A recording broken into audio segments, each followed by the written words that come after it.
Federalist No. 8. The Consequences of Hostilities Between the States, from the New York Packet, Tuesday, November 20th, 1787. Hamilton. To the People of the State of New York. Assuming it therefore as an established truth that the several states, in case of disunion, or such combinations of them as might happen to be formed out of the wreck of the general confederacy, would be subject to those vicissitudes of peace and war, of friendship and enmity, with each other, which have fallen to the lot of all neighboring nations not united under one government, let us enter into a concise detail of some of the consequences that would attend such a situation. War between the states, in the first period of their separate existence, would be accompanied by much greater distresses than it commonly is in those countries where regular military establishments have long obtained. The disciplined armies always kept on foot on the continent of Europe, though they bear a malignant aspect to liberty and economy, have, notwithstanding, been productive of the signal advantage of rendering sudden conquests impracticable, and of preventing that rapid desolation which used to mark the progress of war prior to their introduction. The art of fortification has contributed to the same ends. The nations of Europe are encircled with chains of fortified places, which mutually obstruct invasion. Campaigns are wasted in reducing 2 or 3 frontier garrisons to gain admittance into an enemy's country. Similar impediments occur at every step to exhaust the strength and delay the progress of an invader. Formerly, an invading army would penetrate into the heart of a neighboring country almost as soon as intelligence of its approach could be received. But now a comparatively small force of disciplined troops, acting on the defensive with the aid of posts, is able to impede and finally to frustrate the enterprises of one much more considerable. The history of war in that quarter of the globe is no longer a history of nations subdued and empires overturned, but of towns taken and retaken, of battles that decide nothing, of retreats more beneficial than victories, of much effort and little acquisition. In this country the scene would be altogether reversed. The jealousy of military establishments would postpone them as long as possible. The want of fortifications leaving the frontiers of one state open to another would facilitate inroads. The populous states would, with little difficulty, overrun their less populous neighbors. Conquest would be as easy to be made as difficult to be retained. War, therefore, would be desultory and predatory. Plunder and devastation ever march in the train of irregulars. The calamities of individuals would make the principal figure in the events which would characterize our military exploits. This picture is not too highly wrought, though, I confess. It would not long remain a just one. Safety from external danger is the most powerful director of national conduct. Even the ardent love of liberty will, after a time, give way to its dictates.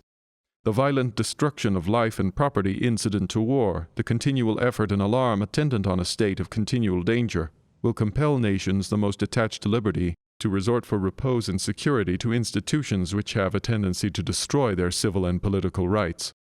To be more safe, they at length become willing to run the risk of being less free. The institutions chiefly alluded to are standing armies, and the correspondent appendages of military establishments. Standing armies, it is said, are not provided against in the new Constitution, and it is therefore inferred that they may exist under it. This objection will be fully examined in its proper place, and it will be shown that the only natural precaution which could have been taken on this subject has been taken, and a much better one than is to be found in any constitution that has been heretofore framed in America, most of which contain no guard at all on this subject.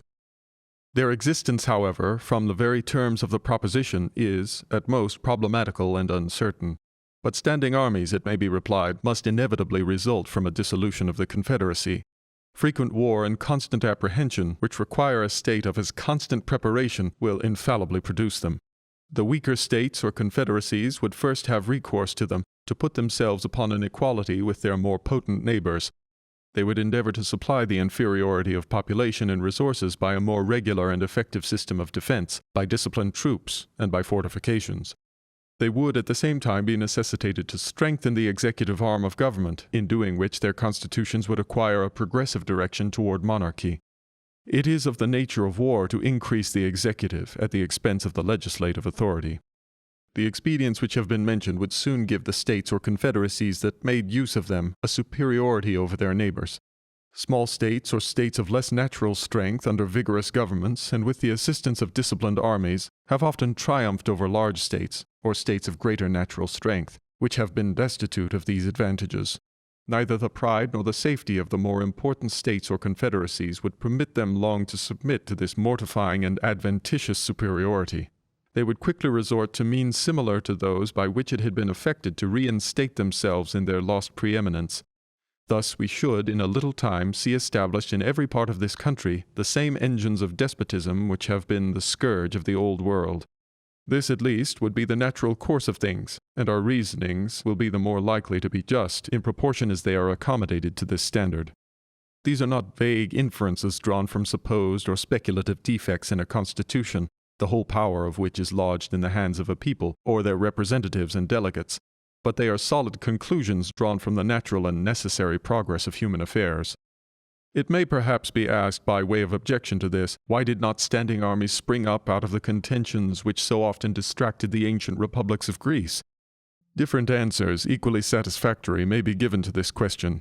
The industrious habits of the people of the present day, absorbed in the pursuits of gain and devoted to the improvements of agriculture and commerce, are incompatible with the condition of a nation of soldiers, which was the true condition of the people of those republics.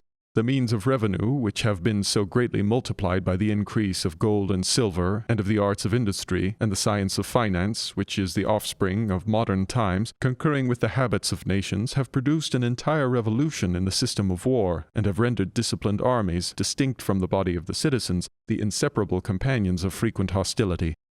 There is a wide difference also between military establishments in a country seldom exposed by its situation to internal invasions, and one which is often subject to them, and always apprehensive of them. The rulers of the former can have a good pretext, if they are even so inclined, to keep on foot armies so numerous as must of necessity be maintained in the latter.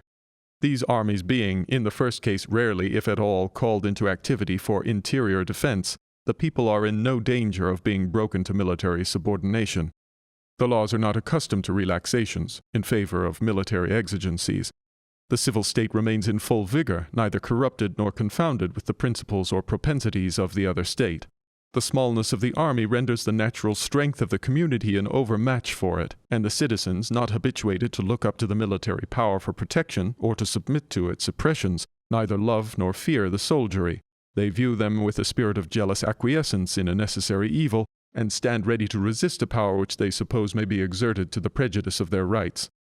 The army under such circumstances may usefully aid the magistrate to suppress a small faction or an occasional mob or insurrection, but it will be unable to enforce encroachments against the united efforts of the great body of the people.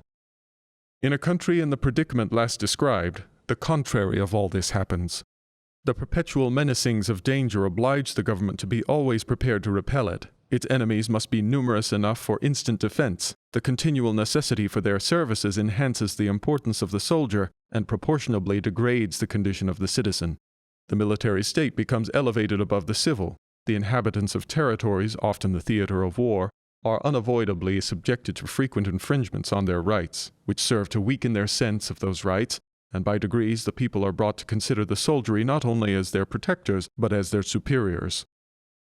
The transition from this disposition to that of considering them masters is neither remote nor difficult, but it is very difficult to prevail upon a people under such impressions to make a bold or effectual resistance to usurpation supported by the military power. The kingdom of Great Britain falls within the first description. An insular situation and a powerful marine, guarding it in a great measure against the possibility of foreign invasion, supersede the necessity of a numerous army within the kingdom. A sufficient force to make head against a sudden descent, till the militia could have time to rally and embody, is all that has been deemed requisite. No motive of national policy has demanded, nor would public opinion have tolerated, a larger number of troops upon its domestic establishment. There has been, for a long time past, little room for the operation of the other causes, which have been enumerated as the consequences of internal war. This peculiar felicity of situation has, in a great degree, contributed to preserve the liberty which that country to this day enjoys, in spite of the prevalent venality and corruption.